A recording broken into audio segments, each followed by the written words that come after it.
Greetings, everyone, and welcome. June the 18th, and Prof and I are doing a joint operation on Russian propaganda. As you can see right here, I'm a very frustrated human being today because while the world is looking at Iran and Israel, and rightly so, the eyes are away from Russia. And today, Prof, the propaganda that came out of St. Petersburg is disgusting. Yeah, you told me about that, but I haven't seen anything yet. So dazzle and amaze me. Let me Well, see this what is it going to is, be 'cause- good. And I called Prof. I said, listen, I'm a little upset. I want to play a video and get your response and make sure I'm not off base here. So guys, you can see I'm going to stand behind the thumbnail, the title. I really believe Putin has a huge voice inside the White House. He's seated at the desk, Donald Trump standing behind him, and it's not good for Zelensky, especially what you guys are getting ready to hear. So let's start here. And this one is from a couple of weeks ago because this is kind of a breaking news thing. Let's start with this video, though. Everybody remember this? The game that Putin's been playing is about to change. He's going to be hit and hit hard by the United States when it comes to sanctions. China, the game you're playing with Russia is about to change. If you keep buying cheap Russian oil to fuel Putin's war machine, there will be a 500% tariff on all of your products coming into the United States. There you have it. Lindsey Graham a couple of weeks ago. And I'm starting with this because I know I'm talking about Russian propaganda, but today we're learning that the bill's delayed and will be changed earliest possibly July, and it will be different. What happened? Yeah, it does seem to be stalling out. We don't know what happened exactly. It had a lot of co-sponsors all interested in it. It just seems like Trump is sending a different message. And I don't know. Maybe he thought that he was going to somehow scare Putin with saying that the U.S. Senate had this thing in place. I don't know. I don't know if he's doing I just don't know. I'm going to plead ignorance. Okay. And the reason I showed that and your answer is perfect, it leads us right to where we're going next because I think we have the answer right here. And you see Dmitriev on the left. Of course, you know that face. Do you know the guy on the right? No. Okay. That is Robert Agee. He is the president of the American Chamber of Commerce in Russia.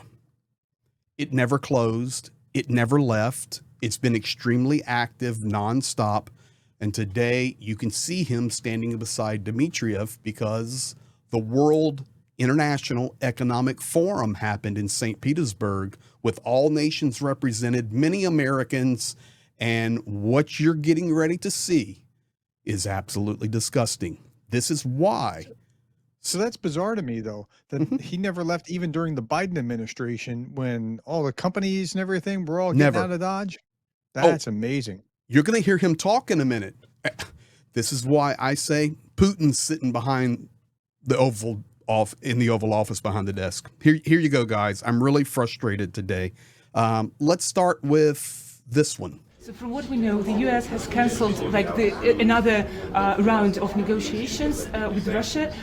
What may be the reason behind that? Yeah, I think I would not overestimate this. We have a very good ongoing dialogue with President Trump team, with key players in the U.S. administration. You saw a Saturday call between President Putin and President Trump. I'm in contact with lots of key people of Trump team. So I think the dialogue is ongoing. We focus on very positive comments from President Trump recently that Russia should not have been excluded from G8. He's understanding that U.S. companies actually bear a huge cost of U.S. sanctions. And, you know, I mentioned about 4 months ago that the cost is around $300 billion of U.S. businesses suffering profit loss opportunity from U.S. sanctions. So I think actually U.S.-Russia dialogue is going very positively. People are becoming more realistic and people understand Russian position very well. And I'm sure we'll have lots of ongoing meetings and discussions and telephone calls to advance our relations. There you have it, Prof. So I'm looking on my bookshelf. I was trying to find a particular book. It's called Economics in One Lesson.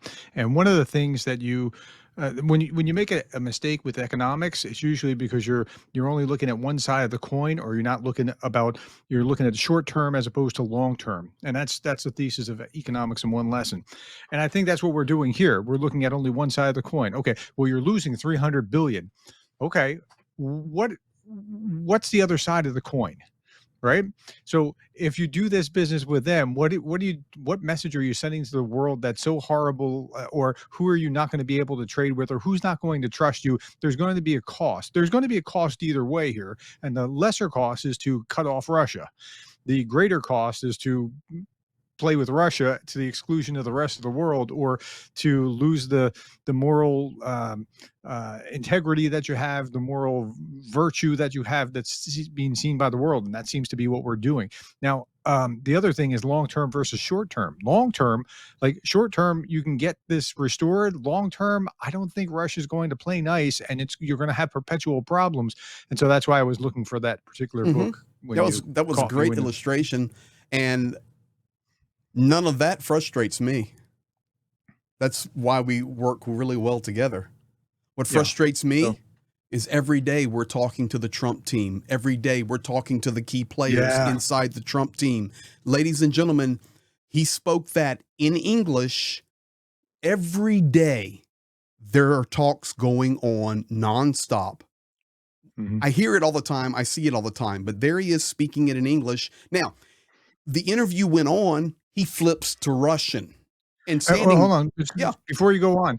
So Trump just came out the other day saying that same thing. Like, hey, it's going to cost the economy a lot if we if we keep doing this and go down the like who's advising him, I was thinking, but Vladimirovich Putin and Kirill Dmitriev. Yeah. And Stephen Witkoff. Just wait. Here you go. Now he flips to Russian. But fortunately, we can translate it.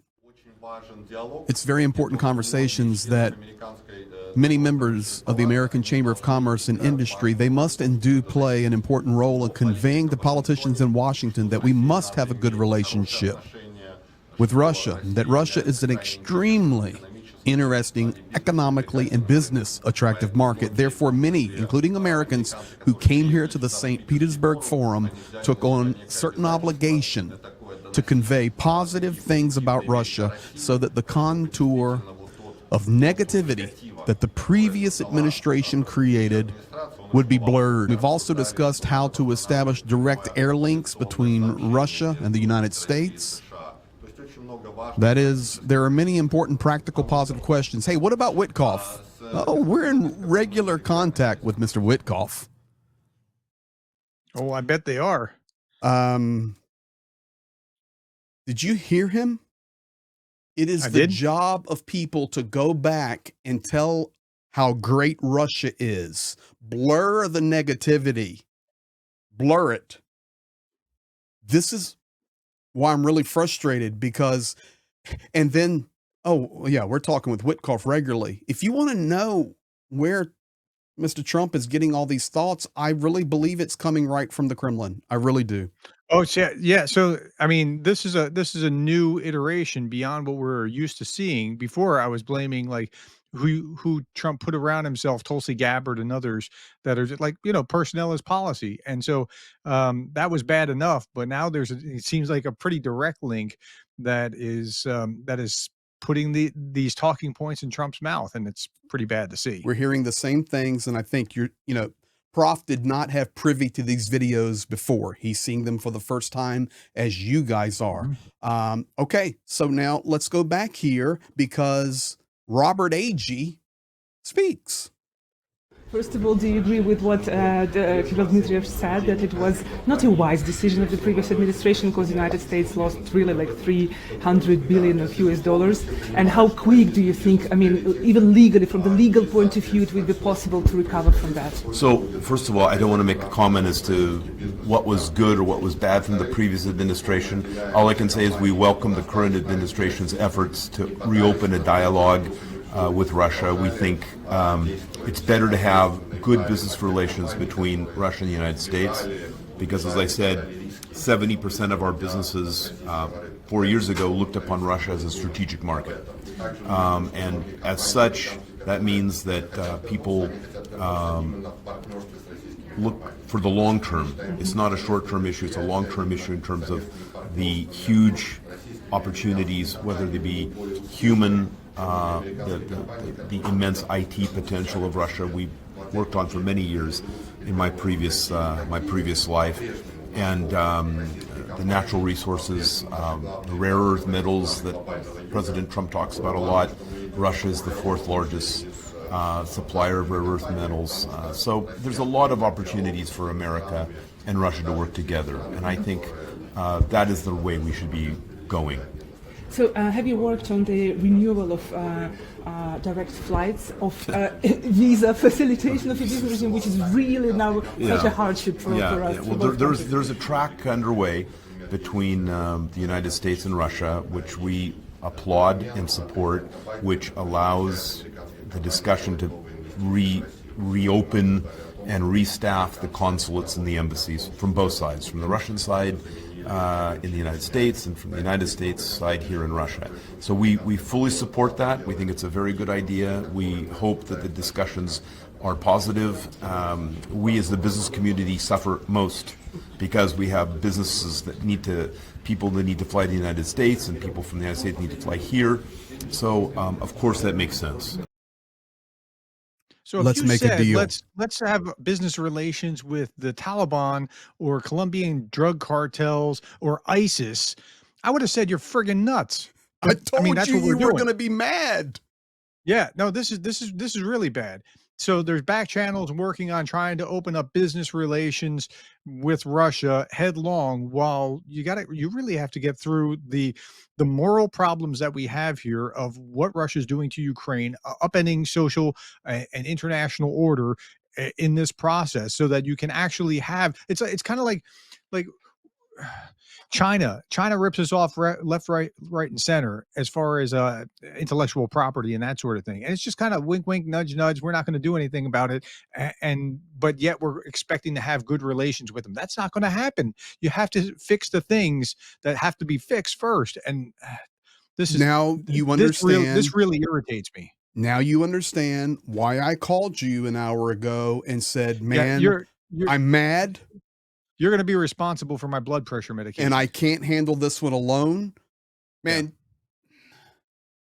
that guy's eyes are even like demented when he was talking. Yeah, that's just, in my previous life. I mean, and I don't want to pick apart, but he's an American English speaker. He's just saying in his previous job, he was doing X. 70% also seemed like such a high number, that 70% of what you represent is interested in. You're the 12th largest economy. 12th. You're not number 3.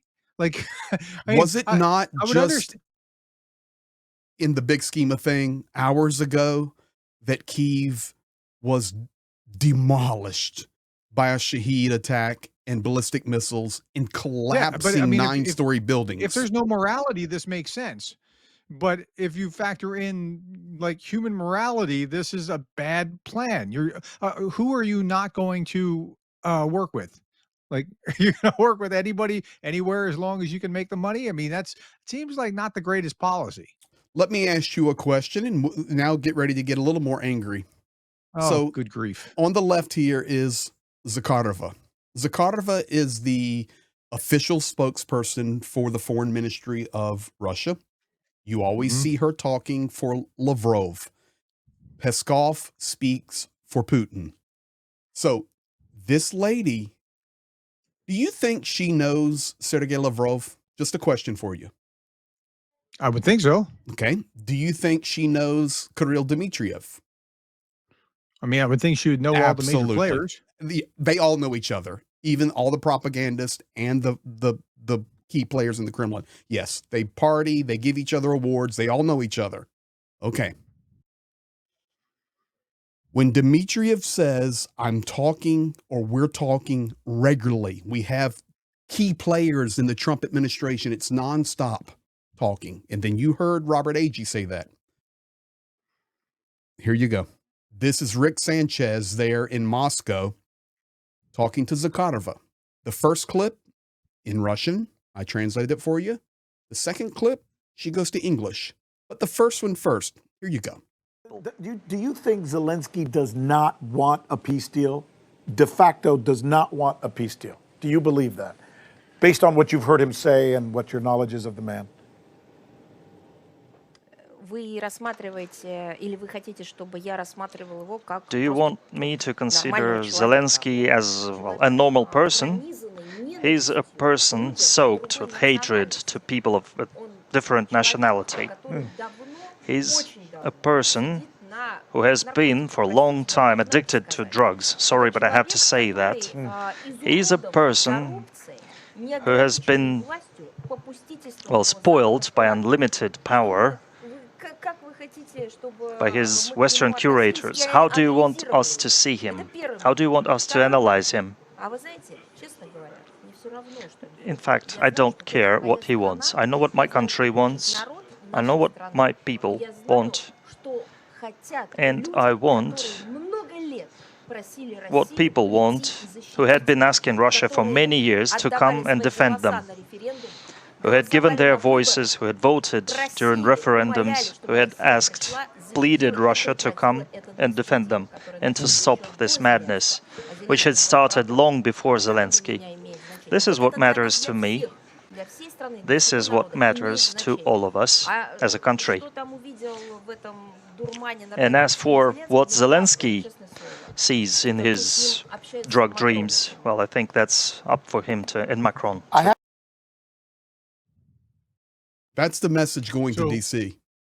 I'm sorry. Yeah, no, it clearly is. This is the kind of thing that you hear repeated again and again and again and again and again and again, and they're going to keep pushing that narrative. They know what they're doing with pushing the narrative. 100%. Like you don't really pick up on something until you hear it at least 7 times or something like that, and some studies. And I say in class that, like, until you're sick of saying it, like when I'm talking in the management class, until you're sick of saying it, your employees aren't really getting it, and like they keep saying it. I got to give them credit for being on message, like politically. They're they the like best. keep driving the same points, and it's getting picked up by In Washington. general, with all respect, it's pretty quiet about Ukraine today because the world is so focused on Iran and Israel. Mm-hmm. The front lines are raging. Their drones are flying. Zelensky disappointed with the G7. I can tell you that for a fact.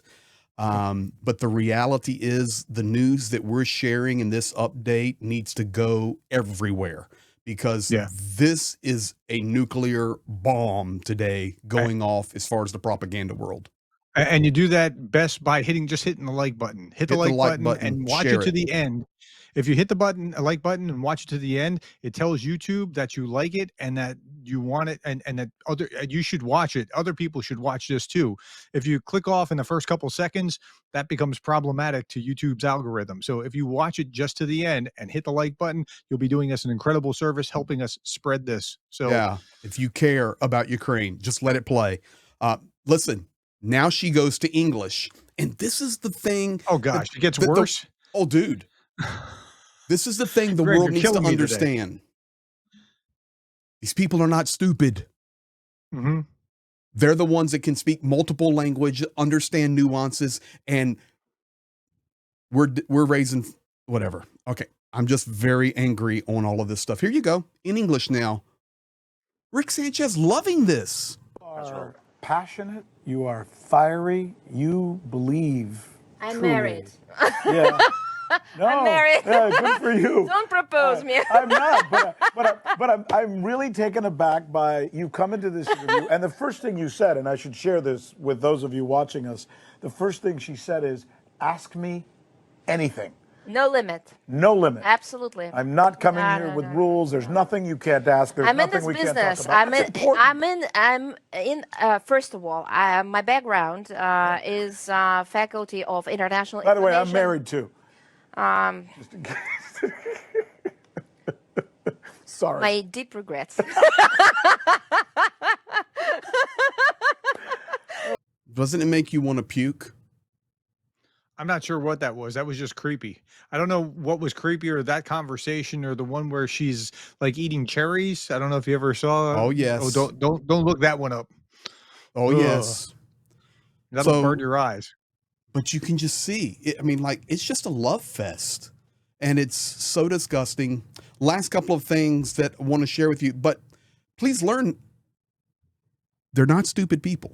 You got to be No, pretty they're not. bright to be able to go in multiple languages. And they're on message. Big time. Here's a couple of last things for you guys today, because we keep Ukraine right in the bullseye, and that is Kellogg and Lukashenko are planning to meet. To me, what a colossal waste of time. If America I don't know thinks, what's going to come out of that. well, I can't imagine anything useful comes out of this.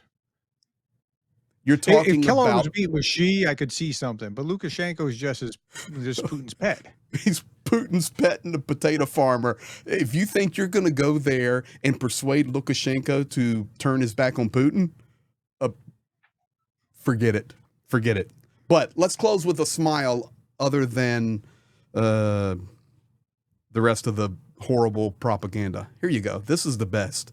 G7 leader summit, Kananaskis, Canada. You can see old Trump sitting there day one. There's Carney and Macron. Day two was much better. There sits Zelensky. And yeah, I know that this was disappointing to Zelensky, but I think it was good for Zelensky to be talking to all these guys again, to strategize without Trump being there, because Trump's not really all that helpful, and they have to work out this plan B, because I mean, unless something breaks other than the way it's been going, you can't count on the Trump administration to be helping them. Correct. And the other thing that I would just ask people to pay attention to, and we'll sign off for now, make sure your notification bells are on, because things are changing nonstop. You think about Zelensky's schedule. I know we talk all the time, Prof. You're not a traveler. I am a traveler. And just, he's in Austria meeting, and then he gets on a plane and flies all the way to near Calgary, Canada, and now back to Ukraine. His body has to be just ragged, and I'm tired just hearing about it. I know it. 24/7 fighting for his nation. So we stand with them, and we stand with Ukraine, and hopefully you guys are as angry as I am and Prof is after seeing that propaganda disaster. So thanks, Prof. Thank you. I think. Thanks to everybody for caring for Ukraine. And thank you for the likes and sharing and whatever else. We really appreciate it. That helps these videos spread. Thank you.